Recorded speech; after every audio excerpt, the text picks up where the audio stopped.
We're Jane and Rory. In 2024 we bought the abandoned Château de Pican, and ever since we've been slowly bringing it back to life, restoring our new home and creating welcoming spaces for future guests. If you enjoy watching chateau renovations full of triumphs, failures and a fair bit of silliness, we'd love you to follow our journey as we turn this once abandoned chateau into our home. With the springtime weather gently cooking us, we went to our first Vide Grenier of the year. Vide Grenier translates literally as empty attic. It's equivalent to a whole village having a car boot sale or garage sale on the same day. This time we were at the beautiful small town of Bassoues, last seen when we visited the church. Sadly, we didn't find anything we wanted and the amazing restaurant was fully booked. So that's the end of that story.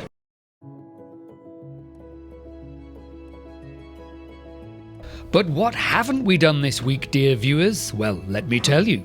In the grand scheme of things, we haven't done most things, but we've still done some stuff. I finally wired in the extractor fan in the secret bathroom. It's a job I've been putting off for nearly a year, but I can tell you that it is now done and works like a charm. I don't know exactly what a charm is or how it works. Nevertheless, my cliched phrase still holds true.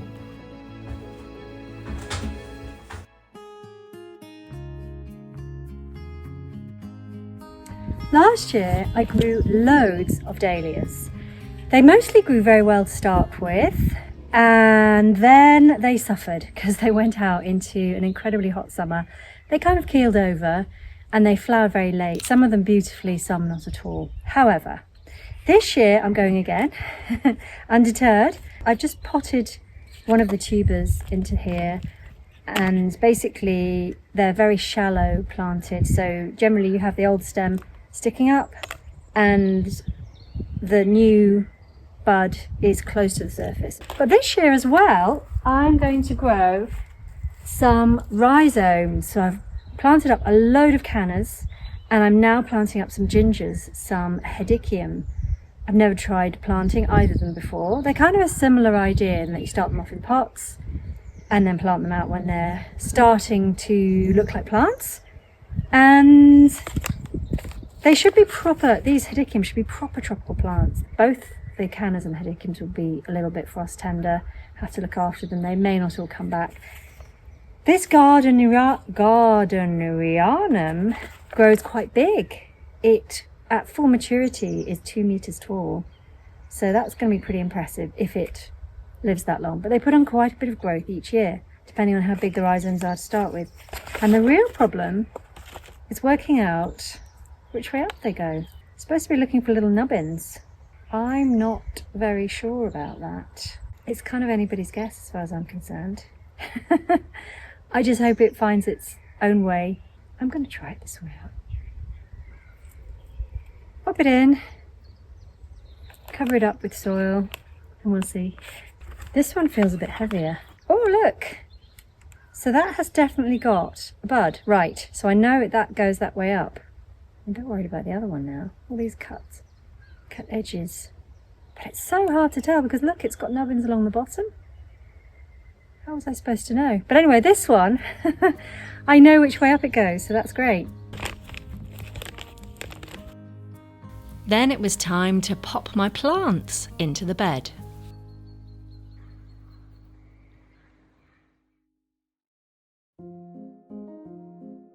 Here we go again. I bet you've missed this room. I certainly haven't. For any Star Wars fans watching, if there was a bright centre of the Shatterverse, we're in the room that it's furthest from.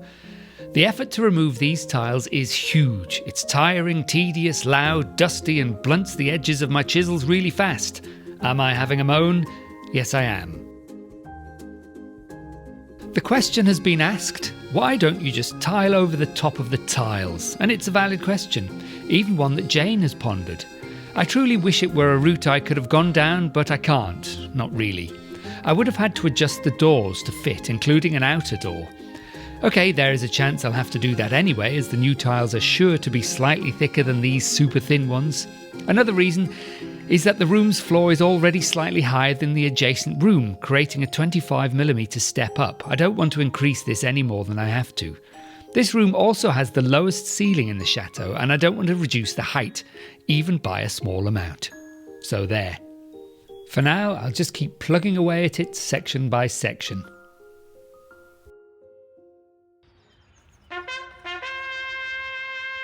We have a problem. Well, it's a chateau, of course we have a problem, but this one is new. Watch the rainwater hopper closely. Great tits, they've moved in. Ordinarily, we're overjoyed to have nesting birds, but with the first heavy downpour, any nest and its inhabitants will get washed away like Incy Wincy Spider. I had to intervene before this madness went too far. And so began the Great Tit Eviction. I have a long rod that I thought might be useful, and so I whipped it out and began poking it into the hole. There was an immediate response. I felt it right up through the shaft. Having run out of innuendo, I needed to come up with a way to dissuade the tits from returning and trying to rebuild their nest. My solution was to push a plastic strip cut from a horse feed bag into the top of the hopper. It wasn't as easy as I thought it would be. I cut another strip and tried again. And just like my driving test, I wasn't second time lucky. If I wasn't successful the third time, I'd have to walk all the way downstairs to get the plastic strips and all the way back up again. I just didn't think I had that level of exercise in me. I had to concentrate. Now sheathed, I was struggling to feel the entrance with the tip of my rod. Then I let go. I waggled it with both hands, but I just couldn't find the hole. I had to ram it hard, but eventually it slipped in. No, actually, it's your dirty mind. I'm just telling you what happened. This should be scary, flappy and noisy to a tiny great tit and force them to find another nest site. I felt a little bad for them, but this way their new brood, wherever they're laid, will have a better chance of survival. If I could just ask you to hit that like button and the subscribe button if you haven't already, and maybe the hype button if you've got one. It could do us the world of good. We'd been one sheet of ply short of finishing the panelling in the ensuite for weeks now. Finally, we bought it and I wanted to get it cut down and on the wall before the crushing desire to procrastinate overtook me. The ply will be butting up to an adjacent wall that isn't perfectly straight. I made regular measurements, knowing that the line I have to cut will be quite wobbly. A wobbly line needs a wobbly tool, so that's where the jigsaw comes in. If you want a long, straight line, do not use a jigsaw. However, if you want to cut a circle in the ply and you don't have a hole saw large enough, then a jigsaw is your answer.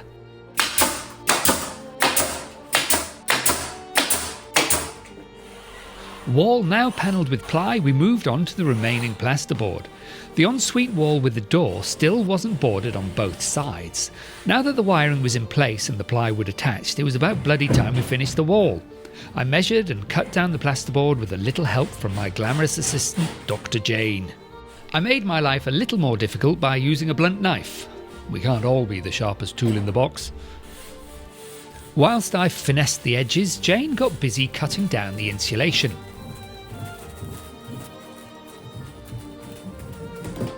Hooray! One sausage roll.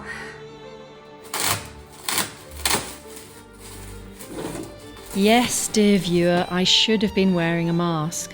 I underestimated just how dusty it would be. It was satisfying stuffing the insulation into the wall, and I love working with Rory, and it was nice to push the job along a bit towards the finish line. But I will wear a mask next time.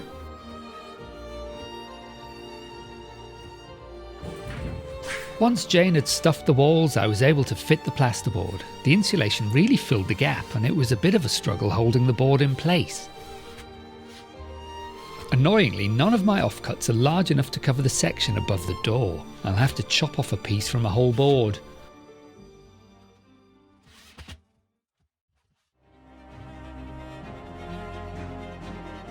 Call me old-fashioned, but I just couldn't stop thinking about those great tits. I didn't want to leave them exposed. I wanted to give them a hand, so I got busy with my big chopper. At this point it's just smut. I found some easy to recreate plans on the RSPB website and got cutting some pine board reclaimed from the laundry room.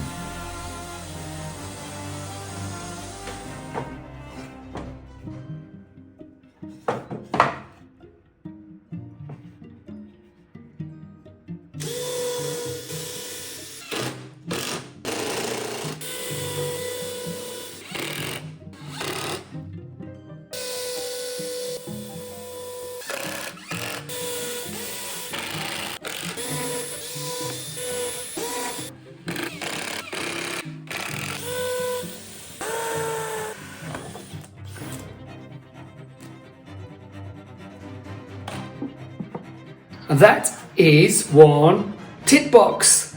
I really hope they'll come and find it, but I won't blame them if they don't. They might be a bit disgruntled and have flown off to other places, but I've made them a new home. I thought since we had some water-based paint that's ideal for wood, I should use it to protect this. So hopefully, if nobody moves in this year, it'll be here next year for them to move into.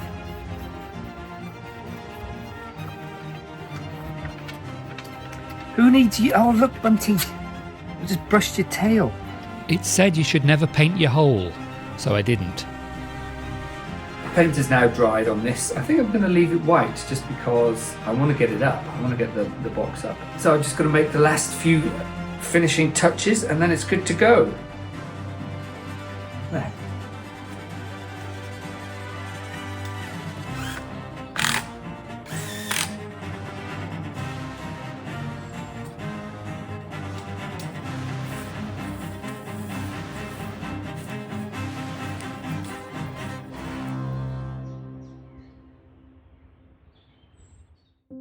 For a while now, I've seen videos online of people finding all sorts of things at the bottom of rivers using an aquascope to see down to the bottom. I really wanted to give it a try, but the problem is they cost about €60. So I got myself a cheap bucket and cut a hole in it. There's a hole in my bucket. I bought a sheet of plexiglass to be my viewing window, but I needed to cut it in a circle. After drawing around a template, I tried to cut it out with my jigsaw, but I didn't have exactly the right blade for the job and I cracked it. I needed to come up with a better solution for cutting round in a circle. The next day I tried again, but this time I used a glass scoring tool. Sadly, this only really cut through the protective film on the plastic, so I had to go round it again with a Stanley knife. After that, I carefully snapped the plastic along the cut marks until the circle emerged.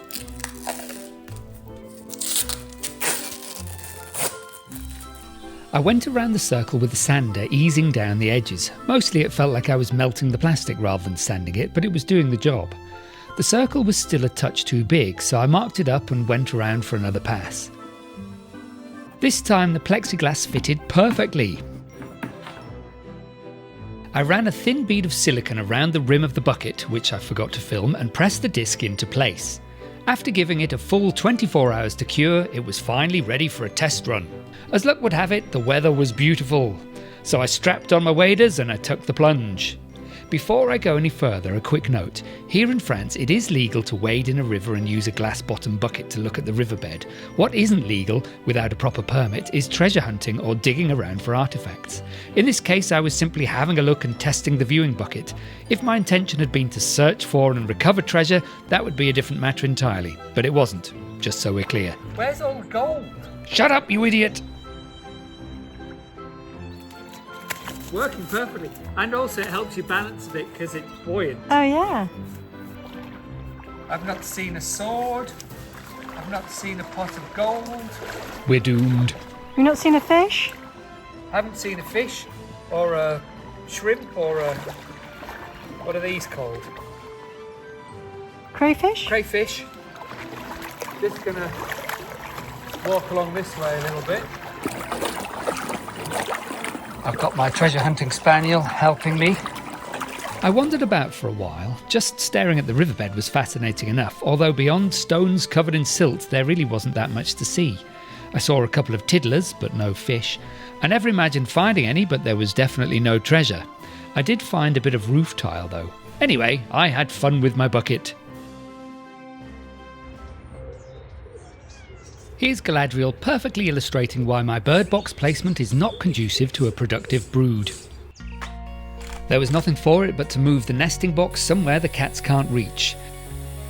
It may be too late for this year's nesting, but at least there's a safe home waiting for them when they need it.